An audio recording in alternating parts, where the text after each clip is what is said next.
Olá! Hoje é a nossa estreia do nosso podcast e eu convidei para inaugurar a pessoa mais especial para mim, que é a minha esposa. E ela vai falar um pouco do testemunho dela, um pouco da vida dela, para que todos possam ser edificados na palavra do Senhor. Em nome de Jesus. Amém.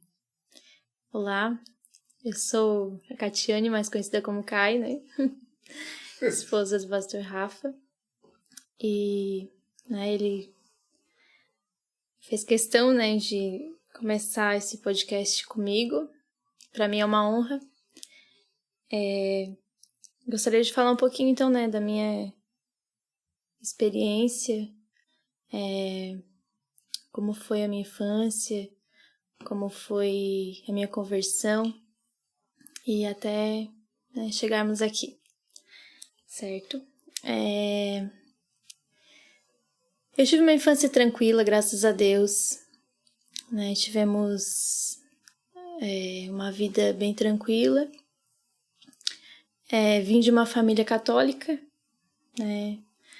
católico não praticante, porque não eram aquelas pessoas que estavam sempre dentro da igreja, mas meu pai e minha mãe iam na missa, nos domingos e participavam das missas, Só que eu ali nos meus 10, 11 anos fui fazer a catequese, E a gente, naquela época, os adolescentes conversando, a gente dizia assim que tinha que fazer catequese para poder casar, Na igreja católica é assim, Tem que fazer catequese para poder casar. Então eu tinha medo de um dia não poder casar, então fui lá fazer a tal da catequese. Mas tu foi coroinha, né, Che? Aí, assim, comecei a gostar, Porque eu acredito que desde de pequena já existia, assim, no meu coração uma vontade de fazer a obra de Deus, sabe? E apesar de ser na igreja católica, aquela coisa superficial, assim, de estar e na missa e às vezes não entender nada, mas eu ia. E quando eu comecei a fazer catequese, aí eu comecei a participar dos teatros e tal, nos cultos. E eu lembro que uma vez a gente fez um teatro no Natal.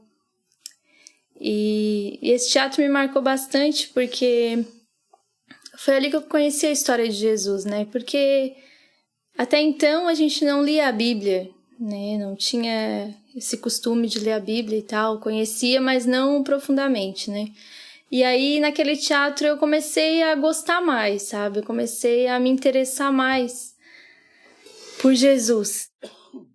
E olha como Deus age, Como Deus trabalha.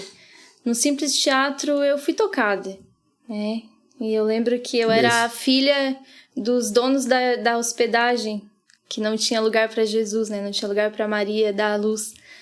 E na verdade, eu nem tinha muita fala, no teatro, mas eu prestei muita atenção, assim, e no final eu soltava uma pomba simbolizando a paz. Dentro da igreja católica? Dentro da igreja católica. E no final eu soltava um pássaro e uma pomba simbolizando a paz, E foi muito legal, assim. E aí, então, assim, dentro de mim começou a brotar algo, assim, sabe? E eu sempre tive muito temor a Deus. Desde sempre, assim, desde pequena. Isso é uma coisa que veio de pequenininha, porque a minha mãe me ensinou assim. Minha mãe sempre conversava comigo e dizia, tudo que se faz escondido, as pessoas podem não ver, mas Deus tá vendo. E eu sempre comecei a sentir esse temor a Deus, assim, Não por medo, nunca tive medo de Deus, mas respeito. Então eu comecei a aprender a temer a Deus, E aí depois dos meus 10, 12 anos ali, resumindo, eu não terminei a catequese, acabei não terminando a catequese, porque logo em seguida eu fui para a igreja evangélica, eu me converti. Só que a minha conversão, assim, foi algo não assim tão impactante, porque eu já tinha uma vida, vamos dizer assim, boa, não estava em Já tinha um vícios, caráter não bom, tinha grandes problemas no meu caráter, mas foi algo que mudou a minha vida, porque lá dentro de mim tinha um vazio e eu não sabia, na verdade. E o engraçado é que a primeira vez que eu fui numa igreja evangélica foi através do meu irmão e da minha cunhada, né? Meu irmão começou a namorar com a minha cunhada e aí, quando eu fiquei sabendo que ele estava namorando uma pessoa que era crente, a gente tinha aquela mentalidade de crente, usa saia longa, cabelo comprido, né? Sem maquiagem e tal. E aí eu ficava imaginando como seria ela, né? Aí, quando ela chegou lá, eu vi que era uma pessoa totalmente diferente do que eu tinha imaginado. E ela, com o jeitinho dela, ela me conquistou, assim. E através deles, né, que ele já estava indo para a igreja, né, através de alguém que pregou a palavra para ele, né, que no caso foi o Rafa, que ganhou ele. E aí eu comecei a ir também. E o interessante é que quando eu cheguei lá, o que mais me marcou foi a pessoa que estava na porta. A diaconisa que estava na porta, que me deu um abraço que eu me senti em casa. Sabe? Então, assim... A importância de ter um abraço na igreja. Isso foi muito importante para minha conversão, né? Eu acredito para muitas pessoas, né? Isso é muito importante. E às vezes a gente pensa assim, né? Cantar lá em cima é importante, pregar é importante para uma pessoa, um visitante, né? Mas eu acredito que o mais importante, a pessoa que mais, assim, importa quando um visitante chega na igreja, é a pessoa que está na porta. É o diácono. É o diácono. Eu acho que é uma das funções, assim, num culto, numa igreja, primordiais, assim, principais, que impactou a vida de uma pessoa. Porque se tu chegar lá e a pessoa faz cara feia pra ti, ou não te abraça, ou não te cumprimenta, já cria uma resistência. Já cria uma barreira. E já entra naquela igreja, né, naquele lugar. Já faz a pessoa ficar acolhida. E dependendo de como tu é recebido naquele lugar, tu já se sente em casa, já se sente à vontade. Isso aconteceu comigo. Não foi num culto que era pra minha idade, porque eu era uma adolescente, foi num culto normal, né, num culto de todas as pessoas, né, um culto de domingo. Só que aquela pessoa que tava lá me abraçou e eu fiquei me sentindo muito bem naquele lugar, sabe? E aí depois eu comecei a ir, né? Comecei a gostar. E aí já me envolvi com teatro e dança. E comecei a cada vez ir mais e gostar. E comecei a ir nos grupos de jovem. E assim foi indo a minha caminhada, né? Cada vez mais envolvida. Começou a se envolver com... Comecei a me envolver. E aí eu comecei, assim, a ter um relacionamento com Jesus a partir do momento que eu me batizei, né? Que foi um tempinho depois, assim, eu comecei a ver a minha vida mudada mesmo e eu comecei a sentir a transformação de Deus dentro de mim. E os frutos do Espírito vieram brotando, né? E, claro, cada dia que passa a gente precisa buscar mais isso. A gente nunca é perfeito, a gente nunca, né, tá totalmente perfeito diante de Deus, né? Mas nesse princípio, assim, de conversão, eu comecei a entender algumas coisas que eu não entendia antes, sabe? É como se os meus olhos se abrissem. Assim, eu comecei a ver coisas que eu não via, que estavam ali e eu não via, né? Quando tu abre a palavra e a letrinha pula, né? E tu vê aquilo que percebe. Começa a enxergar diferente, né? Algo que tu não percebia. Né? Ser totalmente diferente, né? Aos olhos daquele que se converte. E eu comecei a ver que coisas que às vezes eu achava que não era pecado lá atrás, eram pecado. Sabe? Que eu achava que não tinha nada a ver, realmente eram pecados. E que eu precisava mudar. Então eu não era perfeita, eu precisava de mudança. Aí eu comecei a ver o vazio que tinha dentro de mim. E esse vazio começou a ser preenchido por Jesus, né? Pela presença de Deus. E começou a minha caminhada cristã aí.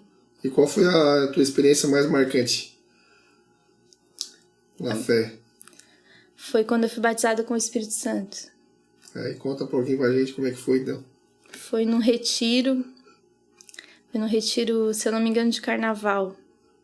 Retiro na praia, assim, uma casa na praia. E eu tinha 14 anos. E eu, na verdade, fui para aquele retiro, não era... Meu pai não tinha deixado eu ir. A princípio, ele tinha dito que eu não ia. Eu tinha feito um choredo que eu queria ir. Eu nunca tinha participado de um retiro. E meu pai era muito ciumento, assim. Ele cuidava muito. E aí, até, assim, nos últimos minutos, ele deixou. Aí eu fui faceira, assim. E chegou lá, né, os cultos e tal. E um culto específico, né, eu senti algo diferente, um toque diferente de Deus, né, nesse culto. O Rafa estava pregando e eu não sei exatamente assim o que aconteceu, porque foi algo assim muito do Espírito Santo, foi algo que eu de repente eu estava lá na frente chorando. E depois eu só senti a presença e comecei a falar palavras que antes eu não conseguia, sabe? Eu via...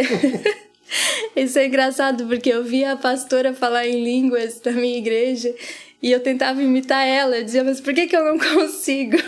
Eu achava que era como uma oração, né? Eu achava que era como falar normal. Era uma língua que ela estava falando e eu podia imitar, só que eu não conseguia imitar. Não dá, né? Não conseguia. E naquele dia, de repente, fluiu. E eu comecei a falar aquelas palavras. E foi algo, assim, que encheu meu coração, sabe? E daí aquele preenchimento do Espírito Santo, assim, veio com tudo. E eu lembro de eu estar no chão e as pessoas jogando óleo na minha cabeça.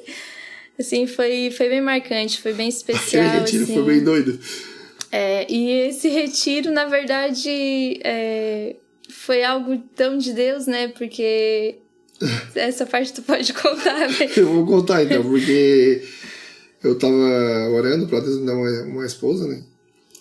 E fazia tempo já que eu tava orando. Só porque eu não queria esperar. Porque eu já tava com uma idade já de uns 19 anos de idade, mais ou menos. E eu queria casar. Eu queria casar. Aí Deus falou pra mim que não era bem assim, que eu tinha que esperar. E daí eu comecei a orar pela pastora Kai, que tá aqui na minha frente, né? Comecei a orar por ela. E nas minhas orações sempre vinha ela. Eu achava ela bonita, lógico, né? Senão eu não tinha orado. Aí daí eu disse pra Deus assim, olha, se é de Deus, eu fiz uma prova, né? Não sei, não façam isso crianças em casa, mas eu fiz. Se é de Deus, ela vai ser batizada no Espírito Santo, na evidência de falar em outras línguas.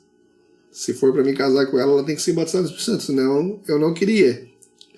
Eu era exigente, e nós casamos virgem, né? Graças a Deus a gente casou virgem, né? Isso a gente pode dar esse testemunho, né? E no dia que eu tava pregando lá nesse retiro, eu chamei o pessoal pra frente para receber o batismo no Espírito Santo, e ela foi batizada também. E daí agora eu vou ter que esperar, né? Ela tinha 14 anos, tive que esperar até os 19 para nós poder casar. E quando eu tinha 15 anos, meu pai só deixava eu namorar depois dos 15, né? A minha mãe dizia que era só depois dos 18, bem ciumenta, bem bravo. Mas aí meu pai disse que depois dos 15, né? Lá em casa a palavra do pai Mas é que... A tua mãe que tava certa, né? A palavra do pai é que, né? Que era... Aí, quando eu fiz 15 anos, ele foi lá pra pedir pra namorar comigo. Só que o engraçado é que ele não pediu pra namorar comigo, ele pediu pra casar comigo. Meu pai regalou os olhos desse tamanho, né? Ele deu uma lista do tamanho do... Bem cara de pau, né? Pediu pra casar já. Aí a gente esperou, né? Esperou 5 anos, 5 longos anos, né? Esperamos. E nosso namoro era um namoro cristão, né? Era só pegado na mão e, né? Tipo, pau e corda, isso aí. Um namoro bem cristão, assim, a gente vigiou bastante pra não errar, né? Pra não pecar. E eu também tinha que esperar, de qualquer jeito. Esperamos aí até a Kai fazer idade. e a gente poder casar. Daí a gente casou. Quando eu tinha 19 anos, a gente casou. casou. Não me arrependo de nenhum fio de cabelo. Graças a Deus, eu casei com essa pessoa maravilhosa que tá aqui dando testemunho. Nesse meio tempo, assim, né, quando a gente tava namorando, a gente foi pra outra igreja. E aí a gente começou um ministério de louvor, né? Sozinhos, assim. No sábado, não tinha grupo de jovens na igreja que a gente ia. E a gente era acostumado com a igreja, com um grupo de jovens, né? E todo sábado a gente ia pro grupo de jovens. E lá não tinha, então a gente ia pra igreja sozinhos, e abria a igreja e ficava fazendo louvor. Foi lá que eu comecei a ministrar louvor, né? Comecei a cantar. Foi com o pastor Rafa, ele tocando violão, e eu aprendi a cantar com ele. E eu também comecei a cantar lá também. A gente, né? Até hoje a gente não sabe. Não é muito bom cantor, Até hoje a gente não sabe muito bem. Pelo menos a gente toca a nossa... Mas a gente faz pra Deus. A gente continua na igreja cantando até hoje. Louvando ao Senhor. E graças a Deus... E a partir desse... A presença de Deus, ela tem nos honrado, né? O mais importante é a presença do Senhor. Verdade. A partir desses dias é que a gente começou a buscar alguns jovens, né? E começamos um grupo de jovens lá naquela igreja. Só que antes disso a gente ficou muitos sábados, só nós dois lá, e ele pregava pra mim e eu cantava, e a gente fazia, só não tirava oferta porque não dava, mas foi um a gente tempo ali que fazia a o gente culto ficou só ali nós. perseverando em oração, mas era bênção, Deus. assim. Depois Deus honrou, veio uma galerinha. Era muito edificante, né? Era bom. muito edificante. E aí a gente começou, né, ficou ali os 5 anos namorando, né, aquele namoro bem cristão mesmo, e vigiando, né. De vez em quando saia fogo. Vigiando bastante. Tinha que vigiar, mas eu digo assim, bem, que hoje em dia a gente veja que é difícil, assim, tipo, né, achar pessoas casar virgem igual nós. Até vergonhoso, às vezes, falar, né, nessa sociedade que a gente tá vivendo, mas a gente casou virgem. E graças a Deus, muitas coisas que a gente conseguiu evitar, né, muitos problemas na nossa vida, né, maldições a gente conseguiu evitar porque Deus nos honrou. Deus nos honrou, a gente tá com 2 filhas bem lindas. Graças a Deus, né? Que é fruto do nosso relacionamento e do nosso amor. Hoje pastorei uma igreja na Barranca da Quadrangular, na igreja do Evangelho Quadrangular, e a gente estamos aí tocando barco. Tocando barco. E já aproveitar também, eu acho que já vou dar meu testemunho também junto, né? Já que é o nosso testemunho, né? Hoje, né? Meu testemunho é correlacionado com o da minha esposa, lógico. A parte do meu casamento já foi, agora a parte da minha vida também. Eu até falei hoje na igreja, quando eu tinha 7 anos de idade, eu me lembro de umas profecias que eu recebi, com 7 anos de idade, na casa da minha avó era cristã. E eles achavam que eu era endemoniado, porque toda vida que terminava a oração eles perguntavam se eu tinha sentido alguma coisa ruim. Eu acho que é porque eu era meio atentado e incomodava bastante. Aí assim, eu perguntava, tu sentiu uma tontura? Eu assim, eu não senti nenhuma tontura, não, mas eles achavam que eu era endemoniado, só pode. Mas daí Deus tinha um grande projeto pela vida da gente, né? Um grande plano. Então eu me lembro das profecias com 7 anos já, Deus falando, né, através de obreiros, que Deus ia me usar para pregar o evangelho. Só porque a gente entra no ouvido e sai no outro, né? Imagina uma criança. Daí eu nunca tive vontade de ir para a igreja. Passei minha adolescência toda fora dos caminhos de Deus. Diferentemente da minha esposa, eu não era muito flor que se cheira, né? Incomodava um pouquinho, né? Coisa de gurizão, né? Acabei fumando uns baseados, essas coisas assim, né? Gostava de surfar. Gostava de pegar umas ondas, até hoje eu ainda pego. Tô meio pesado, mas pego umas ondinhas ainda. E daí a gente começou quando eu tinha 14 anos, eu fui na igreja porque tinha um primo meu que estava doente e eu fui lá orar por ele. Recebi outra chamada de Deus. Outro livramento de Deus. Deus tinha me dado um livramento naquele dia, através da boca dos pastores que estavam lá pregando. E E a minha mãe acabou se convertendo em 1994. E a conversão da mãe foi impactante, porque a conversão da minha mãe, ela mudou toda a trajetória da nossa família. Quando a minha mãe aceita Jesus, ela não entra assim, simplesmente molhando o dedo, né? Ela mergulha nas águas. Então começa a brilhar, né? Começa a brilhar. Quando a pessoa tem Jesus Cristo na vida dela, ela começa a brilhar. E eu me lembro que a minha mãe, ela foi batizada no dia do batismo dela, nas águas. Quando ela saiu das águas, ela já começou a falar em línguas e nunca mais parou. E eu chegava em casa, às vezes, de madrugada, bêbado, às vezes muito louco, assim, e ela orando em línguas pela gente, orando por mim, orando pelo meu cunhado também, que hoje é pastor, que também incomodava. Então, a conversão da minha mãe mudou bastante a realidade da nossa família e da nossa casa. Foi uma conversão, assim, que impactou a gente de tal maneira que não adianta, mudou totalmente a estrutura. Eu sempre digo que a oração de um pai, a oração de uma mãe tem muito poder. Tem muito poder mesmo, porque pode alcançar a pessoa onde menos tu espera. E eu, no dia que eu me converti, eu estava chapado. Eu estava num passeio da escola, tinha 17 anos de idade. Foi em 1999. Estava debaixo de uma árvore sozinho e eu escutei uma voz. Acredite se quiser, aquela voz veio no meu coração. E a voz dizia que a minha mãe estava orando por mim. Eu comecei a chorar. E falei com Deus naquele dia. Disse que ia entregar meu coração para Jesus Cristo. Disse que ia entregar minha vida para Jesus, lá debaixo da árvore. E eu comecei a orar, chorar. E quando eu saí daquele lugar lá, a primeira coisa que eu fiz, eu fui tentar achar uma igreja para mim ir. Aí encontrei um amigo meu na escola pregando a palavra também, que era muito doido. Aí eu peguei e perguntei onde é que era a igreja dele. Ele falou, não, minha igreja é ali na descida da Getúlio Vargas, que era essa nossa terra na época. Eu acabei indo lá, aceitando Jesus naquele dia. E no outro culto eu fui, tinha uma missionária pregando. E no terceiro dia dessa campanha eu fui batizado no Espírito Santo. E também já vi o mundo de outra maneira. Já recebi o mundo, já comecei a ver o mundo de outra maneira, já fui impactado. O evangelho foi tão forte na minha vida que eu comecei a mastigar a Bíblia, comecei a comer a Bíblia. A fome era grande pela palavra de Deus. E Deus começou a tratar tão forte assim, no nosso coração, no meu coração, que eu fiquei um ano assim, sem sair de casa. Eu tinha 17 anos ali. Graças a Deus eu não precisava trabalhar, meu pai estava me bancando nesse tempo, minha mãe. Mas foi um ano assim que Deus me preparou, assim, que eu só ia para a igreja e para casa. Eu não saía mais, eu não tinha mais amigos. Meus amigos passaram a ser os amigos da igreja. Então, foi muito forte, assim, impactante, assim, aquilo que Deus fez no meu coração. A palavra de Deus penetrou de uma tal forma que eu mudei do dia para a noite. Mudei da água para o vinho.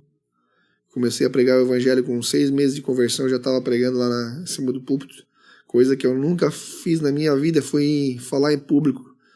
Falar em público para mim era uma dificuldade. Era a coisa mais difícil que existia para mim, era falar em público, que eu sou uma pessoa envergonhada, na maioria das vezes. Mas Deus, ele quebrou isso em mim. Ele quebrou isso aí porque a minha necessidade de pregar o evangelho era maior que a minha vergonha. Tanto é que quando eu fui pregar a primeira vez, eu jejuei uma semana inteira. Quase sequei, quase sumi do mapa. Fiquei magro, né? Porque eu queria pregar. E eu dizia, não pode ser eu, tem que ser o Espírito Santo. E realmente ali na minha primeira mensagem que eu preguei sobre o ladrão da cruz, que ele se humilhou e foi onde Deus, inaugurou o céu, com o ladrão da cruz.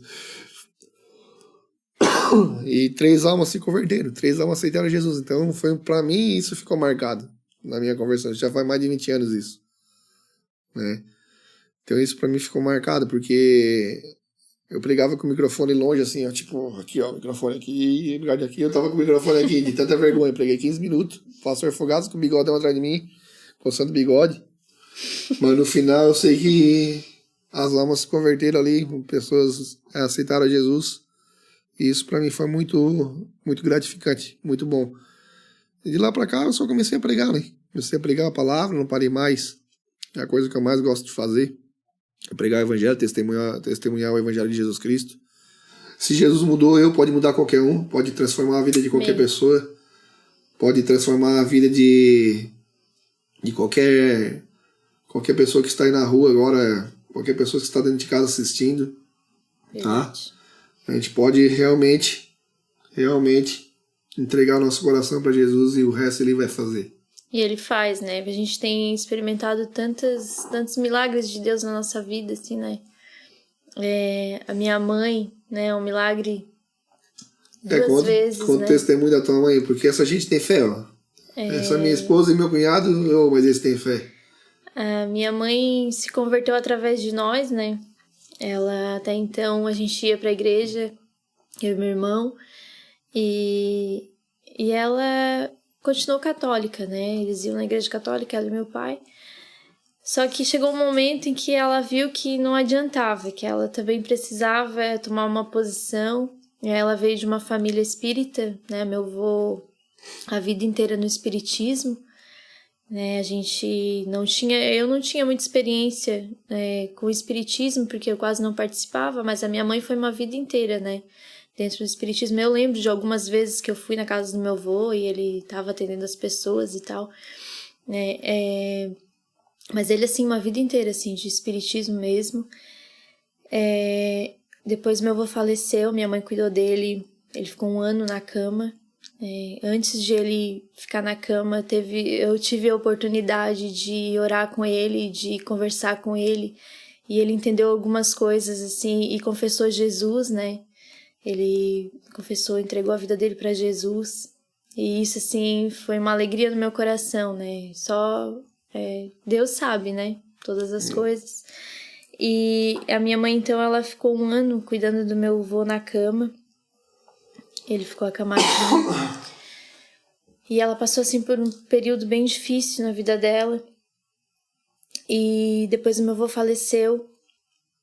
E antes de ele falecer um pouquinho, ela decidiu que ela precisava mudar a vida dela, assim. Ela precisava de uma mudança, então ela foi e participou do Encontro com Deus. Que é um retiro de 3 dias e que realmente muda, né, a vida de qualquer pessoa que participa, assim, porque é tremendo, né? E nesse retiro, nós estávamos ministrando, né? E assim, eu vi a minha mãe ter uma mudança. Foi ela e meu irmão mais velho participaram. E nesse retiro ela se batizou. E eu posso dizer que eu tive a alegria, né, de ver a minha mãe se batizar, e foi através das nossas vidas, né, que nós ganhamos ela para Jesus, né? Glória a Deus.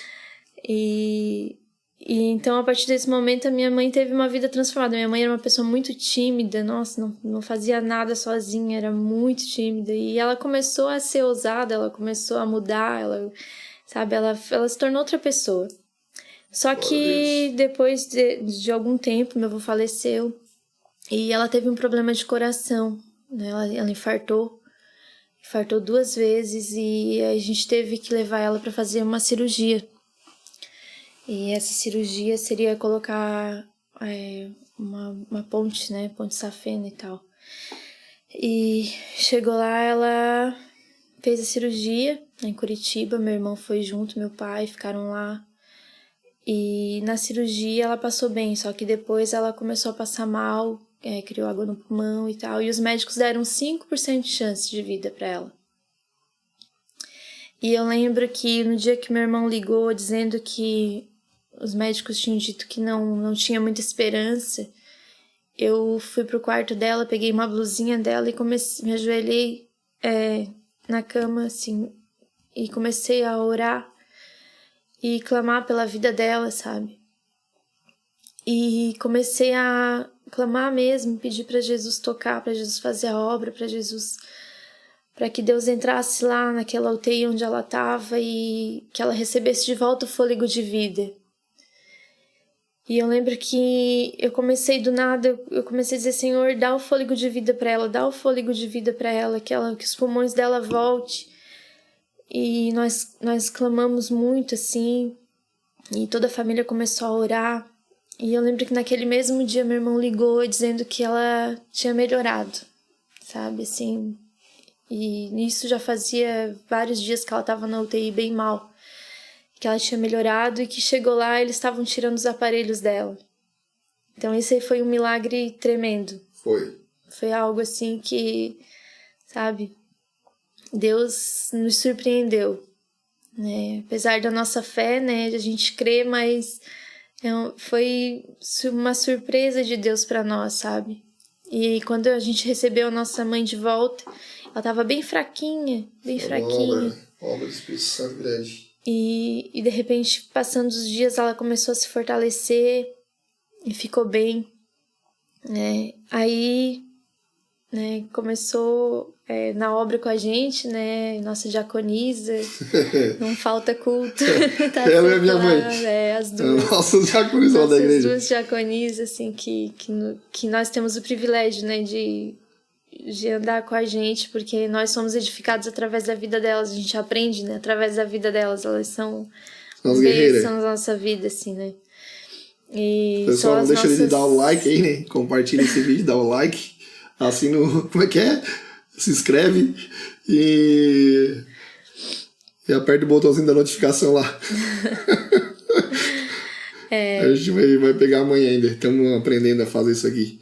Mas esse testemunho aí tá te abençoando. Eu tenho certeza que vai abençoar muitas vidas, porque foi um grande milagre. Eu vi a minha esposa de joelho orando e meu cunhado. Você tem bastante fé para milagres. Depois de algum tempo a gente passou por outra, né? Com a minha mãe de novo.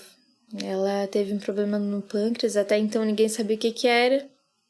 Só que ela foi pro hospital com muita dor. A gente achou que era hérnia, que ela tinha uma hérnia muito grande no umbigo. E ela começou com hemorragia interna e os médicos não conseguiam achar onde que era essa hemorragia. Levavam ela para outra cidade para fazer exame e voltava para o hospital, ia de novo e voltava para o hospital e nada mostrava onde é que era, só que tinha uma mancha. E essa mancha cada vez maior, né? Era um sangue dela dentro da barriga, toda assim. E até que então os médicos nos chamaram e disseram que tinham que abrir pra ver o que era, né? Simplesmente assim. Pensa numa velhinha forte. Aí a gente... Graças a Deus. Aí a gente conversou com o médico e ele disse, olha, a gente vai abrir pra saber o que é. E no dia que ela passou mal, eu tava, né, com ela no hospital. E foi uma correria, assim, eu fiquei muito nervosa. E eu lembro que quando levaram ela pra emergência lá e que ela ficou um tempo sozinha lá, que eu não pude ficar com ela, eu fui correndo pro banheiro do hospital e eu me ajoelhei e eu não tinha a minha pequenininha ainda, não tinha a minha menina mais nova. E eu disse pra Deus, eu disse, Senhor, eu quero ter um outro bebê, eu preciso da minha mãe comigo. De joelhos ali eu orei, eu disse, Senhor, eu quero que a minha mãe conheça o próximo neto dela, ou neta. E naquele momento veio uma paz tão grande no meu coração e eu tive certeza que ela ia sair daquela, sabe? Que Deus ia fazer a obra novamente. Meu coração se encheu de fé. E eu lembro que o médico que estava de plantão era outro, não era o que estava acompanhando ela. E eu disse, não, deixa...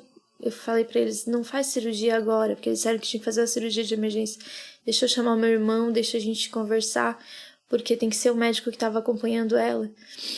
E aí eles esperaram até de manhã e veio esse médico. E a gente conversou com ele e aquele médico, ele falou assim, e eu achei incrível porque normalmente médicos não falam em Deus, né? E aquele médico, ele falou assim, então tá, que a gente chamou ele e disse, Dora, a gente pode orar contigo numa salinha lá? Ele disse sim, e os olhos dele se encheram de lágrimas. E aí a gente orou com ele, e daí ele disse assim, que assim seja, que as minhas mãos sejam as mãos de Deus neste momento. E foi. Eles não sabiam, né, Glória o que eles iam... que eles iam abrir, o que eles iam achar ali, né, o que eles iam ter que enfrentar pela frente, né. E aí descobriram que era o pâncreas dela. E aí foi uma cirurgia bem complicada. E eles disseram assim, a gente vai ter que entubar ela. Aí eu disse pro meu irmão, essa mãe disse que nunca mais queria ser entubada, porque ela tinha sido entubada quando fez a cirurgia do coração e que sentiu dor, né? Aí eu disse, Senhor, não permite que ela seja entubada. E quando terminou a cirurgia, que eles nos chamaram e aí vieram com aqueles oxigênio, aquelas coisas todas da UTI e entraram lá pra dentro, a gente sabia que era pra ela. De repente eles saíram com tudo de novo. Aí a gente olhou um pro outro assim, meu Deus, a mãe morreu. Porque eles não estavam com ela ali, né, naquela maca junto com aquelas coisas. Aí, de repente, eles nos chamaram e falaram que a cirurgia tinha sido um sucesso, que ela estava bem e que não ia entubar porque ela já estava acordada. Então, assim, uma cirurgia que abriu toda, né? Limparam ela por dentro, que ela estava cheia de hemorragia, cheia de sangue dentro da barriga. E, de repente, ela acordou e saiu na maca só com um oxigêniozinho, assim, né, no nariz. E aí foi pra UTI, ficou dias na UTI, mas passou muito bem, graças a Deus, né? E assim a gente experimenta os milagres de Deus, né? Glória a Deus, né? As bênçãos de Deus na nossa vida. Deus, ele age de formas que a gente, né, não espera. Depois disso eu engravidei, né? Logo em seguida tive minha menina, minha mãe cuidou de mim no hospital, ficou comigo aqui em casa, estava bem forte, né? E, então, assim, Deus cumprindo, né, as promessas dele. Porque eu criei, né, que Deus podia fazer. Graças a Deus ele fez. E a gente só tem que agradecer, né, a Deus por todos os milagres que ele tem só nos proporcionado viver, né? Gratidão todos é tudo. Todos os dias, né? Gratidão é tudo, né? Gratidão é o que move a gente, porque eu sempre falo, Deus ele já fez tudo por nós. Ele já fez tudo. Se ele não quiser fazer mais nada pela gente, ele já fez tudo. Já fez. Mas ainda assim ele é tão bom que ele continua fazendo. Ele continua ainda operando e... Mesmo nós não merecendo, né? Mesmo a gente não merecendo, ele ainda continua fazendo. Porque ele é tão maravilhoso, porque ele morreu na cruz por nós, né? Para nos dar essas vitórias, essas bênçãos. E agora já é quase meia-noite, a gente tá fazendo esse podcast. Né? Porque a gente teve que esperar a Helena e a Rafinha dormir pra gente poder fazer essa estreia aqui do Edificados, podcast Edificados. Pra quem quiser achar nós no YouTube é meio difícil, porque a gente só tem 20 inscritos. Então tem que botar lá @Rafael Melo Rocha. Vai estar esse podcast de estreia do programa Edificados, porque todos nós somos edificados na sua palavra, na palavra de Jesus Cristo, que muda e transforma. Amém. E redime. Aleluia. Fica com Deus. Uma palavra de João 15, né? Que diz que ele é a videira verdadeira e nós somos os ramos, né? E que se nós estamos nele, a gente dá fruto. E esses frutos Aleluia. Permanecem. Essa palavra me motiva muito, porque é só nele, né, que a gente consegue alcançar. Sem ele, nada podemos fazer. Os frutos do Espírito, né? Amor, paciência, né, bondade, benignidade. Essas fé, coisas, mansidão. A vida cristã é uma coisa muito maluca, porque é uma questão de dependência, porque a gente não consegue por nós mesmos. É como tu tá falando aí, Cheiro, porque o João 15 é o quê? É a videira, eu tenho que estar ligado. Sem mim, nada poderia fazer. Jesus ele já deu a letra. Então, muitas vezes a gente quer fazer com as nossas próprias forças, com as nossas próprias motivações e não dá certo. Porque é preciso estar ligado, enxertado na videira. E é a videira que produz toda a sustentabilidade para o ramo. Sim. Traz os nutrientes, né? Vem da raiz, né? Ele é o nosso nutriente, né? A presença de Deus, essa presença que nos forma, né? Que nos alimenta. Então, que a gente venha buscar cada dia mais, né? Que a gente venha ter cada dia mais fome e sede pela palavra de Deus. E acredito que a gente precisa muito, né? Cada dia mais buscar. Porque a palavra diz que aquele que está de pé cuide para que não caia, né? Então, que a gente não venha cair, né? Que a gente não venha desanimar, que a gente não venha parar na caminhada. Todos nós, amém? Que Deus ele nos fortaleça cada dia. Que a gente realmente esteja enxertado nessa videira. Totalmente enxertados, né? Buscando os nutrientes que a gente precisa. para ser edificados cada dia mais. Amém? Glória a Deus, então, para encerrar esse programa aqui, eu quero fazer uma oração, né? E agradecer a Deus pela tua vida que está nos assistindo, também pela vida da nossa família. Pela vida da nossa família aqui, da minha esposa que está aqui hoje como convidada. Fica à vontade. Sinta-se em casa. Se sinta em casa aí, né? Esse podcast é totalmente improvisado aqui na nossa casa. Que Deus abençoe a tua vida, querido. Em nome de Jesus, eu ergo minhas mãos te abençoando. Obrigado por assistir esse vídeo. Não esquece de dar o like, de compartilhar, de apertar no sininho das notificações ali. Deus te abençoe. Amém? Amém. A honra e glória do Senhor.